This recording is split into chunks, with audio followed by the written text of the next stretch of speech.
Good morning everyone. आज के इस वीडियो में हम लोग बात करेंगे इंट्रोस्पेक्शन की। इंट्रोस्पेक्शन का अगर शाब्दिक अर्थ समझें तो psychologically it is observation of your mental behaviour. आपकी मानसिक स्थिति की ऑब्जर्वेशन को हम इंट्रोस्पेक्शन कहते हैं। और अगर आप स्पिरिचुअल टर्म्स में जाएंगे तो आपके इनर सोल के बारे में जानने को हम इंट्रोस्पेक्शन कहते हैं। दोनों के मतलब लगभग बराबर होते हैं, लेकिन साइकोलॉजिकली इसको हम अपने मेंटल स्टेटस से जोड़ते हैं, जबकि स्पिरिचुअली हम इसको अपने सोल से जोड़ते हैं। यहां पर इंट्रोस्पेक्शन की वैल्यू को हम समझेंगे एसएसबी के दृष्टिकोण से कि सर्विस सिलेक्शन बोर्ड में, as we all know, selection board का जो सिलेक्शन रेशियो है दैट इज ओनली 3.6%। अगर 3.6% कैंडिडेट रिकमेंड होते हैं कॉन्फ्रेंस में, तो बाकी 96.4% लोग बाहर चले जाते हैं। ऐसा होता क्यों है? इसकी सबसे बड़ी वजह है सेल्फ इंट्रोस्पेक्शन। शायद वो 96.4% लोग अपने बारे में सही ढंग से जानते नहीं हैं। उनको ये पता नहीं होता है कि हमारी कमियां क्या हैं, हमारी स्ट्रेंथ्स क्या हैं, और जाने अनजाने अपनी वीकनेसेस को सिलेक्शन बोर्ड में वो रिप्रेजेंट करते हैं या वो अपने कमियों को उजागर करना शुरू कर देते हैं। इंट्रोस्पेक्शन के साथ एक चीज और जुड़ी होती है, that is introspection illusion. What is this introspection illusion? Introspection illusion एक cognitive bias टर्म है, यानी कि एक ऐसा यंगस्टर जो एक भ्रम में रहता है, उसको अपनी कमियां भी अच्छाइयां दिखने लग जाती हैं और वो उस चीज को लेकर के कभी भी काम नहीं करना चाहते हैं, उन कमियों के ऊपर काम नहीं करना चाहते हैं, जिसकी वजह से उनसे वो कभी ऊपर नहीं आ पाते हैं। So this is one important thing where we have to understand what is the value of self introspection in service selection board. जितने भी यंगस्टर्स जो अब आने वाले सिलेक्शन बोर्ड्स में अपीयर होने वाले हैं, जिन्होंने ये सपना देखा है कि हम आर्म फोर्सेस में कमीशन्ड ऑफिसर बन करके एक अच्छी लाइफ जिएंगे, उन सब के लिए मेरा जो व्यक्तिगत सुझाव है कि आप पहले आप कोई भी इंस्टीट्यूट ज्वाइन करें, आप इस प्रैक्टिस में आना चाहें, आप तैयारी जब शुरू करते हैं तो उससे पहले आपको सेल्फ इंट्रोस्पेक्शन से गुजरना होगा। अनलेस आप इस प्रोसेस में नहीं जाते हैं, आपकी सारी तैयारी, आपकी सारी मेहनत जो है वो आपको आपके मुताबिक आपका एक्सपेक्टेड रिजल्ट नहीं दे पाती है। Now try to understand this. There is some expectation of every organization.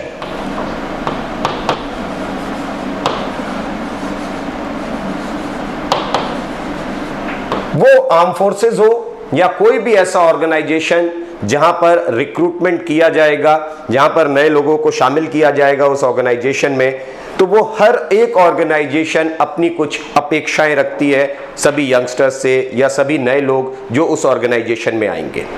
लेकिन ये भी एक सच है कि सभी लोग जो उस ऑर्गेनाइजेशन का भाग बनते हैं वो उस एक्सपेक्टेशन पर 100% खरे नहीं उतर सकते हैं। अब ये लोग अगर खरे नहीं उतर रहे हैं, it means what is your present level. अभी आपका जो प्रेजेंट लेवल है वो हो सकता है इस एक्सपेक्टेड लेवल से बिल्कुल मैच ना करता हो या इसके बीच में थोड़ी सी गैप रह गई है। Now let us understand 3 different kind of categories. एक वो यंगस्टर सर्विस सिलेक्शन बोर्ड में आता है जो सिलेक्शन बोर्ड के द्वारा जो मानक तय किए गए हैं, जो एक्सपेक्टेशन है आर्म फोर्सेस की, उसके ऊपर पूरी तरीके से खरे उतर जाते हैं। वो एक्सपेक्टेड लेवल को खुद ब खुद टच कर लेते हैं। अब ऐसे कैंडिडेट को किसी भी हालत में आराम से रिकमेंड किया जा सकता है क्योंकि वो अपेक्षाओं पर पूरी तरीके से खरे उतर गए। लेकिन आपकी जानकारी के लिए यह जरूर बताना चाहूंगा मैं कि ऐसे कैंडिडेट्स बहुत कम होते हैं। अगर 10 लोग रिकमेंड हो रहे हैं तो शायद उसमें से 2 लोग ऐसे होते हैं जो एक्सपेक्टेड लेवल को खुद ब खुद टच कर सकते हैं। बाकी 8 लोग जो रिकमेंड हो रहे हैं वो इस गैप को देख करके रिकमेंड किए जाते हैं। प्रेजेंट लेवल जो आपने अभी परफॉर्म किया है सिलेक्शन बोर्ड में और सिलेक्शन बोर्ड की जो एक्सपेक्टेशन है, दूसरा एक जो केस आएगा वो है कि ये गैप बहुत कम है और सभी जो एंट्रीज हैं उन एंट्रीज को उनकी एजुकेशन और एज के हिसाब से ट्रेनिंग एकेडमीज में ट्रेनिंग प्रोवाइड की जाती है। अब इस ट्रेनिंग का फायदा क्या होता है कि आपके प्रेजेंट लेवल को उस एक्सपेक्टेड लेवल तक ले जाना, कि इस ट्रेनिंग के दौरान आपको शेप करना है उस तरीके से। अगर ये काफी कम है या इसको ट्रेनिंग से इस गैप को भरा जा सकता है, ऐसे भी कैंडिडेट्स आसानी से रिकमेंड हो जाते हैं सिलेक्शन बोर्ड के अंदर। समस्या कहां आती है? जब ये गैप बहुत ज्यादा हो जाती है, आपका प्रेजेंट लेवल बहुत नीचे है और एक्सपेक्टेशन आर्म फोर्सेस की बहुत आपके गैप से ऊपर है। ऐसे कैंडिडेट्स जिनको ट्रेनिंग के बाद भी हम उस लेवल तक नहीं ले जा सकते हैं, उनको रिकमेंड करना बहुत मुश्किल होता है, या वो लोग होते हैं जिनको रिकमेंड नहीं किया जाता है सिलेक्शन बोर्ड के अंदर। By this figure we can easily understand कि यहां से देखो 96.4% लोग वो हैं जिनको हम यहां देख रहे हैं कि प्रेजेंट लेवल बहुत नीचे है और एक्सपेक्टेड लेवल तक वो गैप भर नहीं सकते हैं। ट्रेनिंग के बावजूद वो गैप नहीं भरी जा रही है, तभी उन कैंडिडेट्स को बाहर भेजा जा रहा है और उनकी तादाद बहुत ज्यादा है।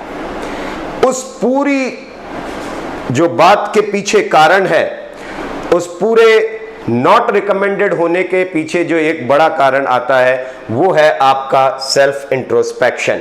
Rather than a good self introspection, people are more involved into introspection illusion। तो इस illusion से बाहर आना होगा हमें और अपने आप को सही तरीके से पहचानना होगा। अब मैं इसी चीज को आपको जौहरी विंडो के थ्रू समझाना चाहूंगा। जौहरी विंडो क्या है? यह है जौहरी विंडो, जिसको बनाया गया था जोसेफ लुफ्ट और हैरिंगटन इंगम ने। ये 2 साइकोलॉजिस्ट थे जिन्होंने मिलकर के इस विंडो को तैयार किया था एंड इट वाज डिजाइन इन 1955। 1955 में ये विंडो बनाई गई थी। अब इस विंडो का नाम जौहरी विंडो क्यों पड़ा, ये भी समझते हैं। जोसेफ लुफ्ट और हैरिंगटन इंगम ने अपने नामों के पहले अक्षर या पहले कुछ अक्षर लेकर के इसका नाम बनाया एंड दैट वाज कॉल्ड पोर्टमैंटो। तो उनके नामों का पोर्टमैंटो किया गया और बनाया गया जोसेफ का JO और हैरिंगटन के शुरू के अक्षर ले लिए गए and that is why it is known as Johari window. क्या है ये विंडो? अब इसको जरा देखते हैं कि इस विंडो में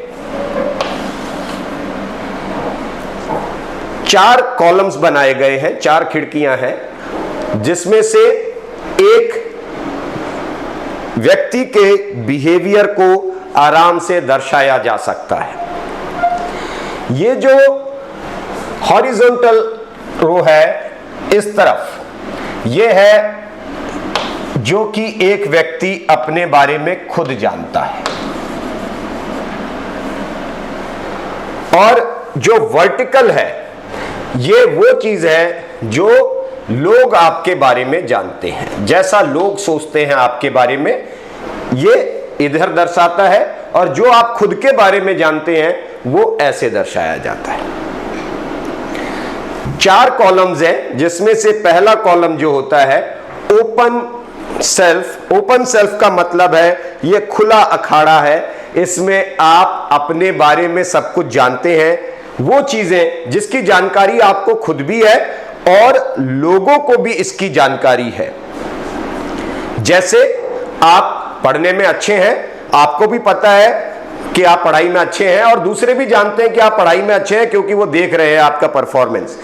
आप स्पोर्ट्स एक्टिविटीज में बहुत अच्छे हैं, ये आप भी जानते हैं कि आपकी जगह क्या है, यू नो द स्किल्स, और दूसरे लोग जो आपको खेलते हुए देखते हैं वो भी जानते हैं कि आप बहुत अच्छा खेल रहे हैं। तो ये वो चीजें हैं जो आप खुद भी जानते हैं और दूसरे लोग जो आपसे अटैच लोग हैं वो भी सब लोग आपको, आपके अंदर की वो काबिलियत जानते हैं।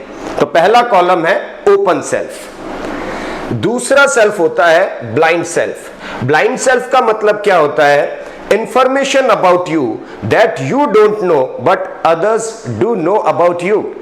ऐसी जानकारी, बहुत सारी चीजें ऐसी होती है जो आप खुद के अंदर नहीं जानते हैं, वो कमियां हैं, वो अच्छाइयां हैं आपके अंदर, वो एबिलिटी है या वो शॉर्टकमिंग्स हैं, वो आप खुद नहीं देख पा रहे हो मगर दूसरे लोग बड़ी आसानी से इसको देख लेते हैं। जैसे कि आप जो है थोड़ा इंट्रोवर्ट है, आप कम बातचीत करते हैं, आप सहमे हुए रहते हैं, आपका कॉन्फिडेंस लेवल अच्छा नहीं है, आप खुद तो नहीं जानते हो इस चीज को, लेकिन जो लोग जिनसे आप बातचीत करते हैं, जिनसे आप इंटरेक्ट करते हैं, वो आपके बिहेवियर को देख करके, वो आपकी एक्टिविटीज को देख करके आसानी से समझ जाते हैं कि इनके अंदर ये कमी है या आपके अंदर बहुत अच्छी खासियत है, आपके अंदर कोई अच्छी एबिलिटी है। आप खुद नहीं जानते हो कि मेरे अंदर ये एबिलिटी है, लेकिन जब लोगों से आप बातचीत करते हो, जब आपको लोग काम करते हुए देखते हैं, तो उस समय वो आसानी से नोटिस कर लेते हैं। It means you don't know but others know about you. Third kind of window is hidden self. Hidden self क्या है कि अपने आप को छुपाते हैं आप। छुपाने का मतलब है कि बहुत सारी ऐसी चीजें होती हैं जो किसी के व्यक्तित्व में वो खुद जानता है सिर्फ, और दूसरे लोग इसको नहीं जानते हैं, रादर वो इसको छुपाना शुरू कर देता है। जैसे एग्जाम्पल के तौर पर कोई व्यक्ति एरोगेंट है, अब वो जानता है कि वो एरोगेंट है।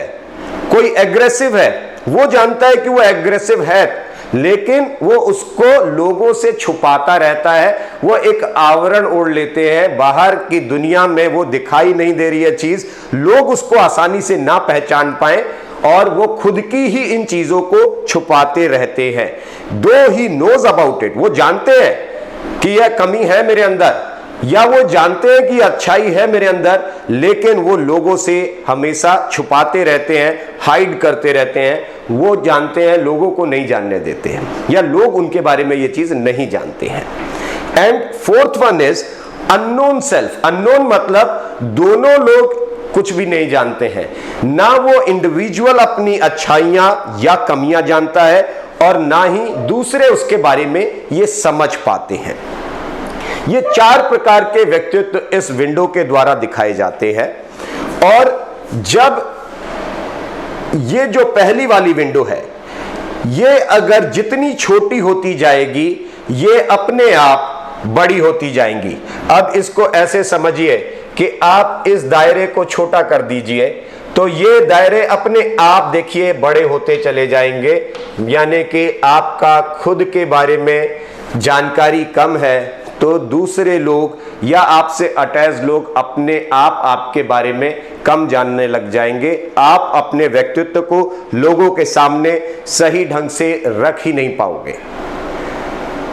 और जब इसके ऊपर आपको वर्कआउट करना है, अगर आप इन कमियों से बाहर आना चाहते हैं, that is again by self introspection. और फिर आपको क्या करना होगा, आप अपने इस दायरे को बड़ा कर दीजिए। आप पहले वाले बॉक्स को जितना बड़ा कर देंगे, उतने ही आपके छोटे बॉक्सेस कम होते जाएंगे, यानी कि लोग भी, अब देखो जैसे ही आपने अपने बारे में जानना शुरू किया और इंटरेक्ट करना शुरू किया, पहला वाला जो बॉक्स है वो क्या है, जो आप भी जानते हैं और लोग भी आपके बारे में जानते हैं।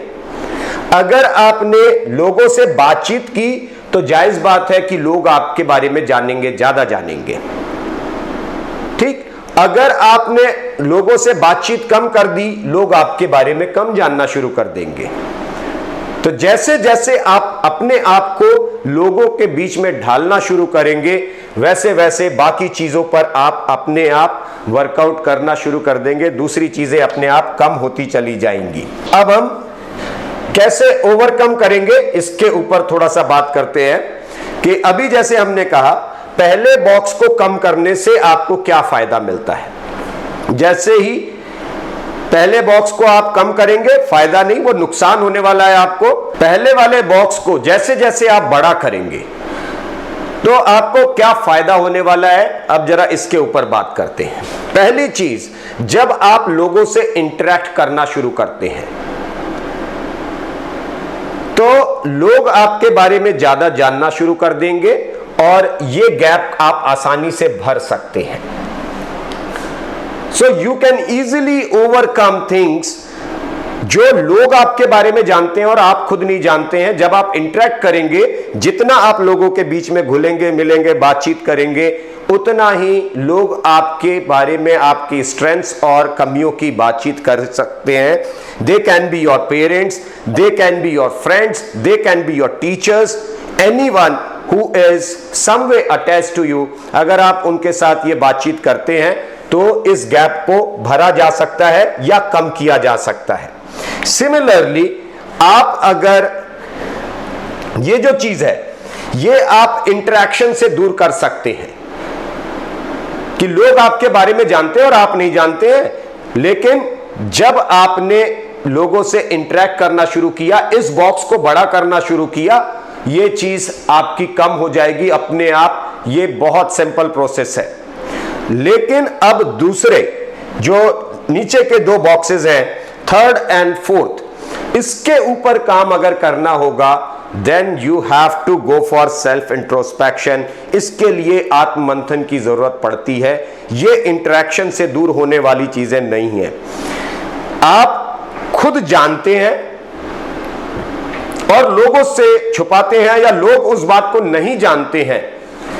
Unless you will not start self introspection, तब तक ये चीज आप बिल्कुल दूर नहीं कर सकते हैं। सिमिलरली, आप खुद भी नहीं जानते हैं और दूसरे भी नहीं जानते हैं, इसके लिए भी सेल्फ इंट्रोस्पेक्शन की जरूरत पड़ती है।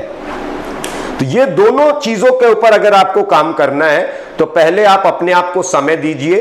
Try to analyse yourself, find out all your shortcomings, find out your all strengths, work out on them.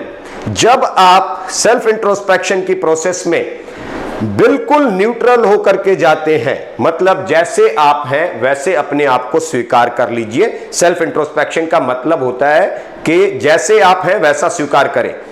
ये नहीं कि आप अगर खुद के बारे में सोच रहे हैं तो सब कुछ अच्छा अच्छा सोचने लग जाएं, फिर तो आप उन्हीं चीजों में रह गए कि आप जानते हैं कमियां मगर फिर भी आप स्वीकार नहीं कर रहे हैं और दूसरों को जानने नहीं दे रहे हैं, या दूसरे जानते हैं और आप नहीं जान रहे हैं।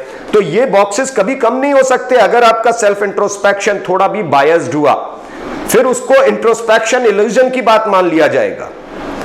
आप अगर न्यूट्रल होकर के अपने आप को इंट्रोस्पेक्ट करते हैं तो फिर आप इनके ऊपर काम कर सकते हैं। आपकी ये चीजें अपने आप कम होती जाएंगी।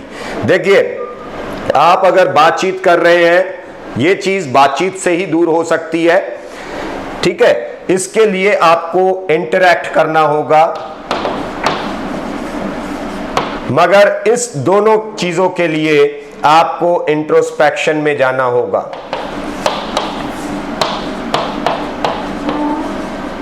And your introspection should be very neutral. फायदा क्या होगा? जब आप अपने आप को सही पहचानने लग जाते हैं, आपकी अच्छाइयां और आपकी कमियां आपको पूरी तरीके से मालूम है, तो दिए हुए टाइम में या जिस भी ट्रेनिंग प्रोसेस में आप जाएंगे, उस ट्रेनिंग प्रोसेस में पहले तो आप अपनी उन कमियों को दूर करना चाहेंगे और अपनी अच्छाइयों को कमियों में नहीं बदलेंगे, क्योंकि जब आपको जरूरत से ज्यादा ट्रेनिंग देना शुरू कर दी जाएगी, ऐसा होता है कि आपकी अच्छाइयां भी आपकी कमियों में बदलने लग जाती हैं, आप ज्यादा कंट्रोल करने लग जाते हैं, रादर आप अपनी अच्छाइयों को सही ढंग से रिप्रेजेंट करने में हेजिटेट करते हैं। तो अगर आपको यह पता है कि यह आपकी स्ट्रेंथ है, उसके साथ कोई कॉम्प्रोमाइज मत करिए, चाहे कोई भी ट्रेनिंग आपको दे रहा हो, आप अपनी स्ट्रेंथ के साथ कॉम्प्रोमाइज मत करिएगा। वीकनेसेस के ऊपर training is all about to work out on your shortcomings. अब इस शॉर्टकमिंग के लिए आप देखिए, पहले एक चीज समझिए कि जितने भी इंस्टीट्यूट्स हैं जो ट्रेनिंग दे रहे हैं सर्विस सिलेक्शन बोर्ड की तैयारी के लिए, ये एक मास ट्रेनिंग का पार्ट नहीं है। It is always your test of behaviour, your ability, your personality traits and your aptitude. ये प्योरली इसी चीज का टेस्ट है। शायद यही एक बड़ी वजह है कि जो लोग रिकमेंड होते हैं या जो लोग नहीं रिकमेंड होते हैं, दोनों को ही कारण नहीं बताया जाता है कि आप क्यों रिकमेंड हुए, आप क्यों नहीं रिकमेंड हो पाए। इसका कभी कोई कारण नहीं बताया गया सिलेक्शन बोर्ड में।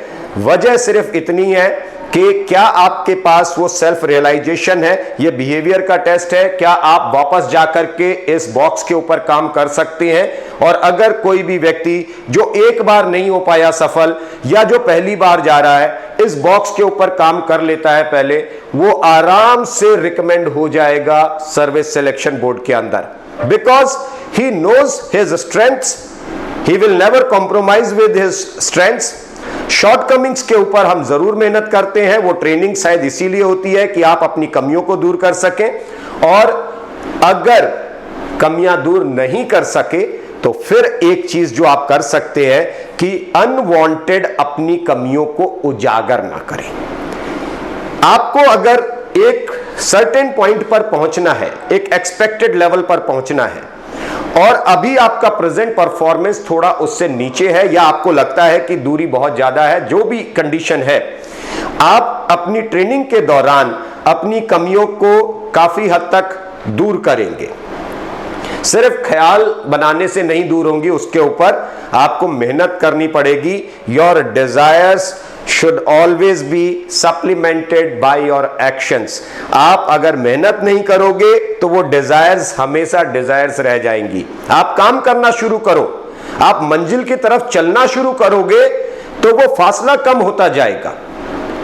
दो कंडीशन होगी, अगर आप में लगन बहुत अच्छी है, आप मंजिल तक पहुंच जाओगे, और अगर परिस्थितियां ना भी हुई, या हर एक बार ऐसा नहीं होगा कि आप मंजिल पे पहुंच जाएंगे या आप अपनी सभी कमियों को पूरा कर लेंगे। No one is perfect in this world, सभी में कुछ ना कुछ कमियां हैं, मगर आप अगर अपनी उन कमियों के ऊपर सही ढंग से मेहनत करते हैं तो कम से कम उन कमियों को कुछ हद तक तो पूरा कर सकते हैं, उस गैप को थोड़ा कम कर सकते हैं। और फिर ये पता है कि जी अगर मेरे अंदर ये कमियां हैं तो इसको मैं जबरदस्ती लोगों के सामने एक्सप्रेस ना करूं, एक्सपोज ना करूं, इसको मैं थोड़ा सा हाइड आउट कर सकता हूं, जिसकी वजह से आपको लोग गलत ना समझें, या आपका जो बिहेवियर है वो उस तरीके से ना नजर आए। खास करके आप देखिए, अगर सर्विस सिलेक्शन बोर्ड में जीटीओ प्रोसेस के दौरान लोग क्या करते हैं, लोग ज्यादातर टेक्निक सीखने की कोशिश करते हैं। It is not test of technique, it is test of individual's behavior in context of a group। और ये हम अपने नेक्स्ट वीडियो में बात करेंगे फिर एक साइकोलॉजिकल टर्म के साथ। लेकिन अगर आप अपने बिहेवियर में थोड़ा भी सुधार लाना चाहते हैं तो इसके लिए माय पर्सनल सजेशन इज कि आप सेल्फ इंट्रोस्पेक्शन में जरूर जाएं, अपनी पहली विंडो को थोड़ा बड़ा करते जाएं, दूसरी तीनों विंडोज अपने आप छोटी होती जाएंगी। दूसरी विंडो के लिए ज्यादा से ज्यादा इंटरेक्ट करें लोगों के साथ, गुमसुम ना बैठें, इंट्रोवर्ट ना रह जाएं, अंदर अंदर सोचते रह गए अपने मन में, इससे ये चीज दूर नहीं होने वाली। और ये जो दोनों चीजें हैं, इसके लिए थर्ड एंड फोर्थ के लिए आपको आत्ममंथन की जरूरत है, आपको खुद विचार करने की जरूरत है। Wish you very good luck, stay fit, stay healthy.